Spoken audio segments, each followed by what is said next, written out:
Hyderabad airport metro rail రెండో దశ విస్తరణకు ప్రణాళికలు సిద్ధం చేసింది. కేంద్రంతో ఎయిర్పోర్ట్ మెట్రో సంప్రదింపులు జరుపుతోంది. అదే సమయంలో మొదటి దశ నిర్మాణ సంస్థ ఎల్ఎన్టీతో అవగాహన ఒప్పందం ఏర్పాటు చేసుకునేందుకు కసరత్తును ప్రారంభించింది. రెండో దశలో 8 మార్గాల్లో మెట్రో విస్తరణకు హెచ్ఏఎంఆర్ఎల్ డిపిఆర్లను సిద్ధం చేసి కేంద్రానికి సమర్పించినప్పటికీ ఇంకా అనుమతులు రాలేదు. మొదటి, రెండో దశల మధ్య సాంకేతిక సమన్వయం, టికెట్ ఛార్జీల పంపకాలు, విద్యుత్ వినియోగం, మౌలిక సదుపాయాలపై స్పష్టత మొదలైన సమస్యల పరిష్కారం అనుసరించే విధి విధానాలను హెచ్ఏఎంఆర్ఎల్ అధికారులు ఇప్పటికే కేంద్ర ప్రభుత్వ ఉన్నతాధికారులకు సమగ్రమైన వివరాలను అందజేశారు. ప్రస్తుతం LB Nagar, Miyapur, Nagole, Rayadurgam, JBS, MGBS 3 మార్గాల్లో 69 కిలోమీటర్ల మేర మెట్రో రైలు అందుబాటులో ఉంది.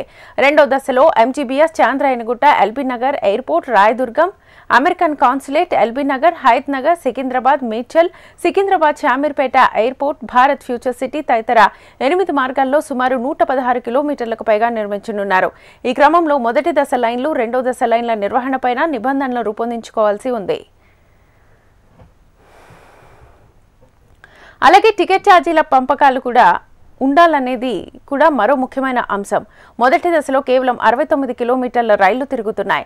రెండో దశలో 116 కిలోమీటర్లకు పైగా అందుబాటులోకి రానుంది. ఈ క్రమంలో అటు ఎల్ఎన్టీకి, ఇటు ప్రభుత్వానికి మధ్య ఛార్జీల పంపకాలు కీలకంగానున్నాయి. రైళ్లను నడిపేందుకు అయ్యే ఖర్చులను ఎల్ఎన్టీ, ప్రభుత్వాలు ఏ పద్ధతి ప్రకారం భరిస్తాయనే దానిపై స్పష్టత రావాల్సి ఉంది.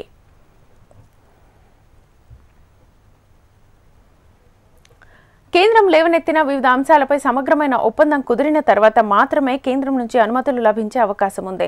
బెంగళూరు, చెన్నై తదితర నగరాల్లో కేంద్ర రాష్ట్ర ప్రభుత్వాల జాయింట్ వెంచర్గా మెట్రోలను చేపట్టిన దృష్ట్యా రెండో, మూడో దశ అనుమతులపై సాంకేతికంగా ఎలాంటి ఆటంకాలు తలెత్తలేదు. కానీ హైదరాబాద్ మెట్రో మొదటి దశ పీపీపీ పద్ధతిలో చేపట్టారు. ఇప్పుడు రెండో దశను 2 ప్రభుత్వాల జాయింట్ వెంచర్లుగా నిర్మించనున్నారు. ఈ క్రమంలోనే ఎల్ఎన్టీతో అవగాహన తప్పనిసరైంది. ఈ ఒప్పందం ఖరారై మెట్రో రైలు త్వరగా ఏర్పాటవ్వాలని జంట నగర వాసులు కోరుకుంటున్నారు.